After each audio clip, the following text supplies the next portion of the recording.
This news update is brought to you by... Hi, I'm Red Plastic Bag. Anyone who knows me knows I don't like cold.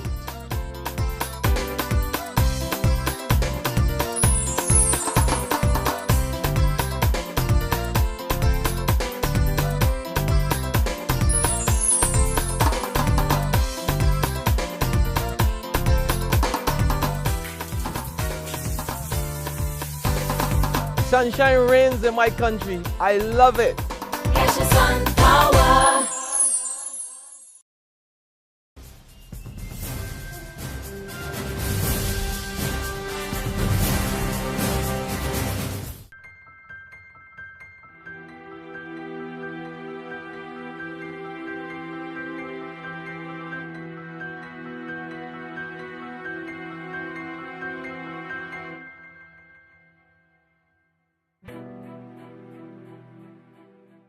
This is the 7 a.m. Barbados Today update for Friday, December the 6th, 2013. I'm Emmanuel Joseph.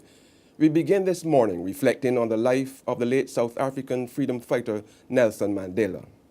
Children are the most important asset in any country. Any country that does not care for its children is not worth to be called a country. Well, my heroes are men and women, to whatever station in life they may be, who are committed to removing some of the most serious socio-economic issues that affect the common people. Poverty, which is the greatest challenge facing human beings in this century. Illiteracy, hunger, starvation, terminal diseases like HIV/AIDS, cancer. These are the people who are my heroes, whatever station in life they occupy. The 95-year-old anti-apartheid leader died at home in Johannesburg yesterday, leaving the world in mourning. Prime Minister Francis Stewart says the loss is not only South Africa's. The world is now a poorer and a darker place for his passing. Over the next few weeks, we will all have cause to reflect on a life courageously lived and selflessly given in the service of the freedom of all mankind. And opposition leader Mia Motley says she has lost her hero. Mandela's ability to rise above the fray and to focus on the future that had to be built for his people, based on their right to self-determination on that most powerful of platforms, one man, one vote, was truly remarkable. It was this virtue coupled with his humility that has caused me to be constantly inspired by his living at a very personal level. I pray that his life will forever guide ours in the face of all challenges and adversity, as it has mine. And this is not just at a national level, but more so in our lives day to day as ordinary people, as we do our duty and take care of ourselves, our families, and our communities.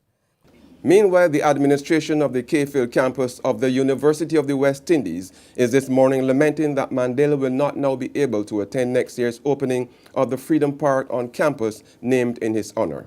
Principal Sir Hilary Beckles said he had hoped the park would have been completed in time for him to be invited. He says he feels proud that Cayfield campus took the decision months ago to serve as custodian of his legacy and memory. The region has also been expressing sadness at the loss of this statesman. CARICOM chairman and Trinidad and Tobago's Prime Minister Kamla Prasad Besisar says the world has lost democracy's most loyal friend and advocate. She says Mandela inspired people all over the globe to believe that no obstacle is too large, no walk too long, no enemy of freedom so powerful that we should ever consider giving up.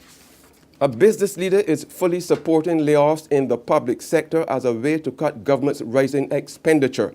Chairman of the Private Sector Association, John Williams, tells Barbados Today it's the bitter medicine the economy needs to improve. Although there may be some contraction in spending, it could also be a signal that the government is finally ready to tackle its expenditure problems. And this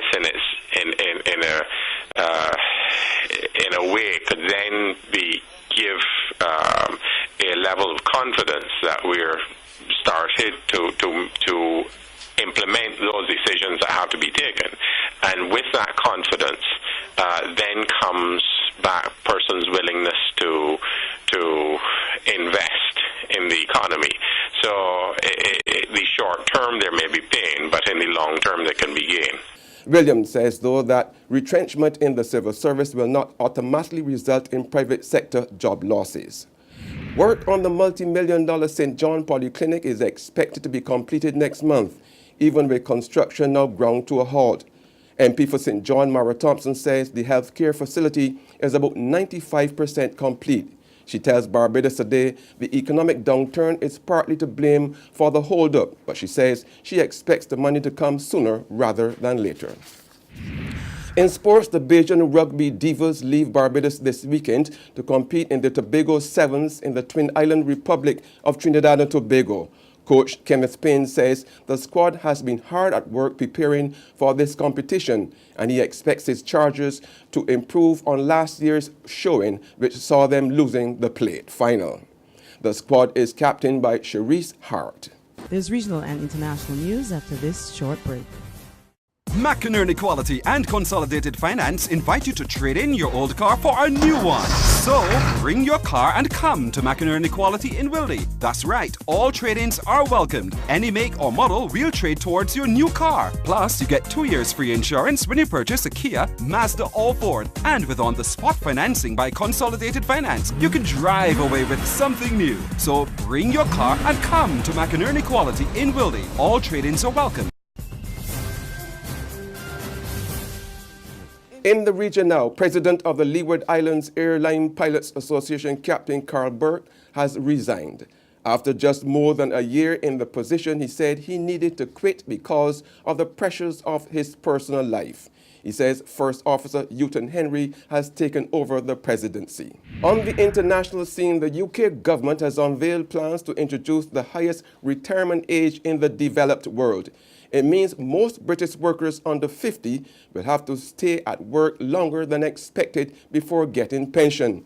Under the reforms presented yesterday, the state pension age of 68 will now be enforced in the mid-2030s, about 10 years earlier than planned. By the late 2040s, it will rise to 69. That's our 7 a.m. update. Join us again at noon. In the meantime, log on to www.barbadostoday.bb, subscribe to our e-paper, and like us on Facebook to get more news and sports. I'm Emmanuel Joseph. This news update brought to you by... Hi, I'm Red Plastic Bag. Anyone who knows me knows I don't like cold.